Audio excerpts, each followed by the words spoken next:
Hello साथियों, नमस्कार। आपने देखना शुरू कर दिया है आपका अपना YouTube channel DS Mishra official और आपके अपने चैनल पर इस खास वीडियो सेशन में आपका हार्दिक स्वागत है। और इस वीडियो में मैं बात करने वाला हूं कि जैसा कि हम सभी जान रहे हैं कि शिक्षकों के ट्रांसफ़र से पहले बड़े स्तर पर रेशनलाइजेशन शिक्षकों का होना है, यानी शिक्षकों का समायोजन समानुपातिकरण होना है। और इसके लिए विभाग, मानक मंडल, आरटी एक्ट, पीटीआर मानक, वर्गवार आवश्यकता, विषयवार आवश्यकता एवं अन्य विभागीय मानकों के आधार पर जहां कम शिक्षक हैं वहां पोस्टिंग शिक्षकों की जाएगी, जहां अधिक शिक्षक हैं वहां से स्थानांतरित करके। ये बातें हम सभी लोग जान रहे हैं और विभाग ने और माननीय मंत्री ने भी स्पष्ट कर दिया है कि ट्रांसफ़र से पहले रेशनलाइजेशन की ही प्रक्रिया पूरी होगी, उसके बाद ही ट्रांसफ़र शुरू होगा। अब इस रेशनलाइजेशन को लेकर के तरह तरह की अटकलें हमेशा लगाई जा रही है। उसी में आज एक खबर चल रही है कि एक ही विद्यालय में वर्षों से जो पुरुष शिक्षक पदस्थापित हैं और वरीय हैं, उन्हीं का इस रेशनलाइजेशन में अपने विद्यालय से दूसरे विद्यालय में उनको जाना पड़ेगा और उन्हीं का ट्रांसफ़र इस समायोजन प्रक्रिया में किया जाएगा। अब इस खबर की क्या सत्यता है, कितना ऑथेंटिक है, विभागीय है, क्या कुछ इसमें सच्चाई है, उसी पर बातचीत करूंगा। तो वीडियो खास होगा, अंत तक मेरे साथ बने रहेंगे। और यदि चैनल से अब तक नहीं जुड़े होंगे तो चैनल को सब्सक्राइब करके बेल आइकन को प्रेस कर लेंगे। आगे भी शिक्षा जगत एवं शिक्षकों से संबंधित हर महत्वपूर्ण जानकारी आप तक पहुंचती रहेगी। तो ऐसे तरह तरह के खबर पोस्टर के माध्यम से और न्यूज के जैसा बना करके विभिन्न सोशल मीडिया प्लेटफॉर्म पर वायरल किए जा रहे हैं और आपने भी इसको देखा होगा, जाना होगा। इसमें दावा किया जा रहा है कि वर्षों से एक ही विद्यालय में पदस्थापित पुरुष वरीय शिक्षकों का रेशनलाइजेशन के तहत अन्य विद्यालय में स्थानांतरण होगा। और ये कहा जा रहा है कि ये जो रेशनलाइजेशन होगा उसमें प्राथमिकता के तौर पर पहले जो वरीय पुरुष शिक्षक होंगे, यानी वरीयता क्रम में जो भी सबसे ऊपर होंगे, वहाँ से उठा करके जितने शिक्षकों का रेशनलाइजेशन करना होगा उतना किया जाएगा। कुछ लोगों के द्वारा दावा किया जा रहा है कि चाहे महिला हो या पुरुष हो, जो एक ही विद्यालय में वर्षों से बने हुए हैं, उनको वरीयता के आधार पर स्थानांतरित करके दूसरे विद्यालय में भेजा जाएगा। अब ये जो खबर है, इस खबर का क्या कुछ प्रामाणिकता है? क्या यह विभाग के द्वारा कोई सूचना है या कोई विभागीय यह अपडेट है या विभागीय कोई पत्र है जिससे यह दावा किया जा रहा है? तो नहीं, इस खबर की कोई भी पुष्टि विभागीय स्तर पर नहीं है और ना ही विभाग के द्वारा ऐसी सूचना दी गई है। अब ये खबर कहाँ से बना है और कैसे कुछ ही घंटों में पूरे बिहार के हर सोशल मीडिया प्लेटफॉर्म पर यही खबर ट्रेंड करने लगा है कि वर्षों से एक ही विद्यालय में पदस्थापित पुरुष वरीय शिक्षकों का रेशनलाइजेशन के तहत अन्य विद्यालय में स्थानांतरण किया जाएगा। आखिर ये खबर फैला कहाँ से है? तो ये खबर का जो स्रोत है, आइए उसको दिखाते हैं।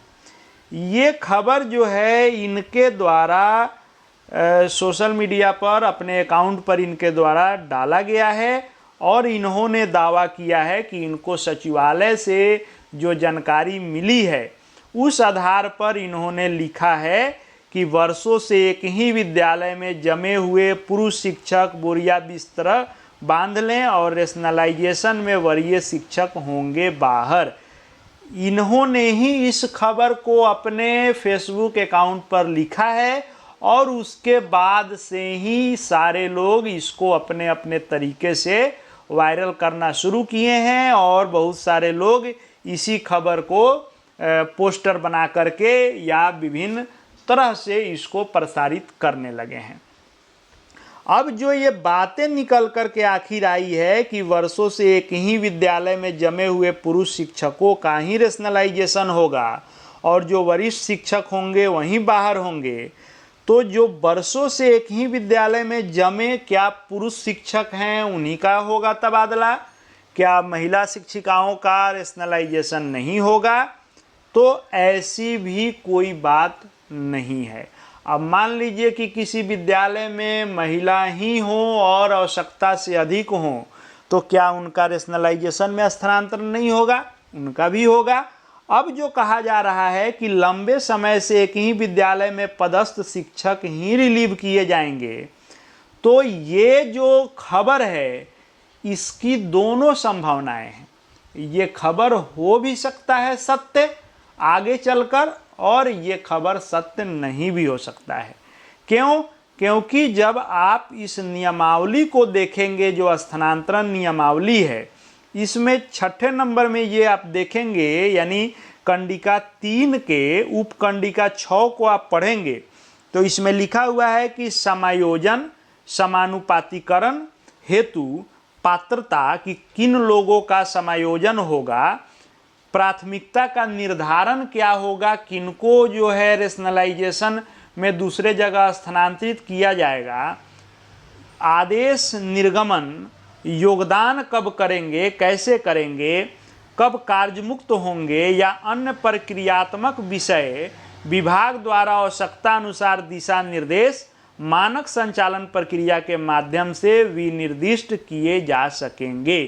यानी जो ये रेशनलाइजेशन किया जाएगा तो इसके पहले आपको एक दिशा निर्देश जारी किया जाएगा और उस दिशा निर्देश के आलोक में यह रेशनलाइजेशन की प्रक्रिया की जाएगी। अब वह दिशा निर्देश क्या तय होता है यह देखने वाली बात होगी जब तक विभाग ऑफिशियल पत्र जारी नहीं करता है कि वरीय शिक्षकों का करेगा या कनीय शिक्षकों का करेगा, पुरुषों का करेगा कि पुरुष महिला दोनों का करेगा, या फिर जो जूनियर हैं उनका करेगा, बाद में जो स्थानांतरित होकर के आए हैं वे जाएंगे, या जो हाल ही में स्थानांतरित होकर आए हैं उनका नहीं होगा, वर्षों से जो जमे हैं उनका होगा। कुछ भी हो सकता है। और ये भी है कि जरूरी नहीं है कि सभी विद्यालयों से होगा ही।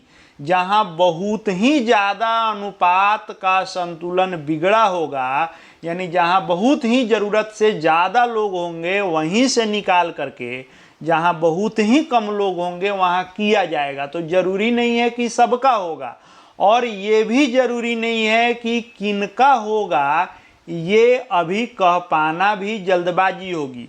अब ये जो खबर दिए हैं, अब ये अपने सूत्रों के हवाले से खबर दिए हैं। अब इस सूत्र की कितनी सत्यता है, कितनी विश्वसनीयता है, इस पर अभी कुछ नहीं कहा जा सकता है। आगे चल कर के ये चीज़ें क्लियर होगी, इसलिए अभी से ही परेशान होने की आवश्यकता नहीं है कि किनका स्थानांतरण होगा इस रेशनलाइजेशन में।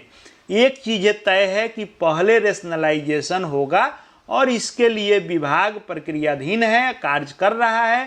थोड़ा सा और इंतजार कीजिए, सब कुछ स्पष्ट होगा। दिशा निर्देश आएगा, एसओपी आएगा, डेडलाइन आएगा, किस तिथि को क्या होना है, तब चीज़ें और स्पष्ट होंगी। यही जो खबर थी उसके बारे में मैंने इस वीडियो के माध्यम से जानकारी दी। आगे भी शिक्षा जगत एवं शिक्षकों से संबंधित हर महत्वपूर्ण अपडेट देखते जानते रहने के लिए चैनल से जुड़ जाएंगे। चैनल को सब्सक्राइब करके बेल आइकन को प्रेस कर लेंगे ताकि आगे भी हर अपडेट आप तक पहुंचते रहें।